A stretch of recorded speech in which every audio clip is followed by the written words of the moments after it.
Where does sin go? Well, sin certainly goes out. Its ugly ripples spread and strike many who are around us. When King David committed adultery with Bathsheba and then murdered her husband Uriah the Hittite in order to help cover his own guilt, his sin certainly had an impact upon Bathsheba, whatever her participation may or may not have been. His sin certainly had an impact upon Uriah.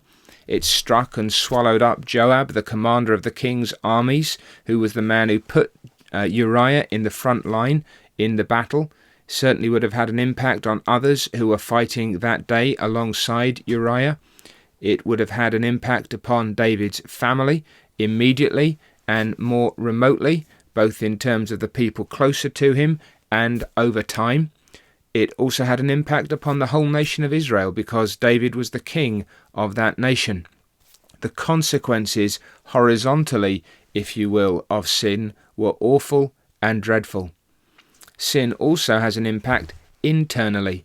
It penetrates into our own being.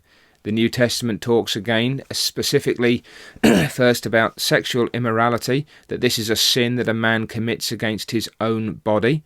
Obviously, there are others who are involved in that sin, but this and other sins also bring upon us guilt and shame. There are consequences for the sins that we commit in ourselves as well as upon others.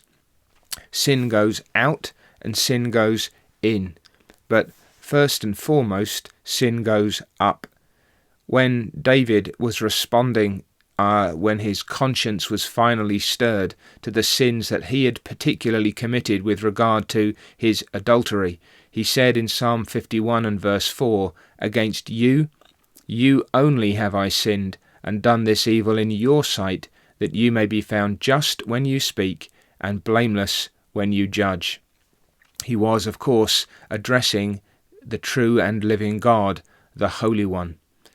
It is God's holiness that really provides the context in which sin becomes sin. God himself is holy, and so what is against him is unholy and sinful.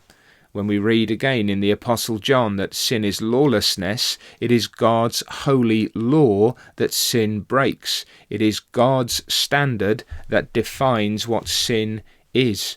And so whatever may be the external, horizontal, the internal, personal effects of sin, ultimately sin is against God. It is that which makes it to be sin in itself. Against you only have I sinned, and done this evil in your sight. All the motives and motions of David's soul were open to God, and all the actions of the members of his body were seen by him. And David has now begun to grasp that God sees and knows to the very depths of his being, and that his sin cannot be hidden from the Lord. And so his confession is that God is just when he speaks and blameless when he judges. It's why none of us can ever complain against God. If we have low views of sin, it's because ultimately we have low views of God. When we can't understand why God would send anybody to hell, it's because we don't understand the depths of iniquity that bubble out of our own souls, and the reason why we don't understand those depths of iniquity is because we haven't understood the heights of the glory that belong to the true and living God. And so, my friends, the marvel always is not that God damns, but that God should save, because all of us, by nature and by deed, are hell-deserving sinners.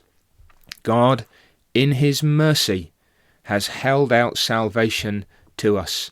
That salvation comes only through the blood of the Lord Jesus Christ.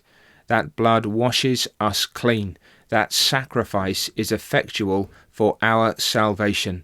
The offended God is himself the one who provides the means whereby we can be restored to a right relationship with him. So let us never diminish the sinfulness of sin, and let us always marvel at the graciousness of a God who saves those who have sinned against him, extending grace and mercy, not just to the undeserving, but to the hell-deserving.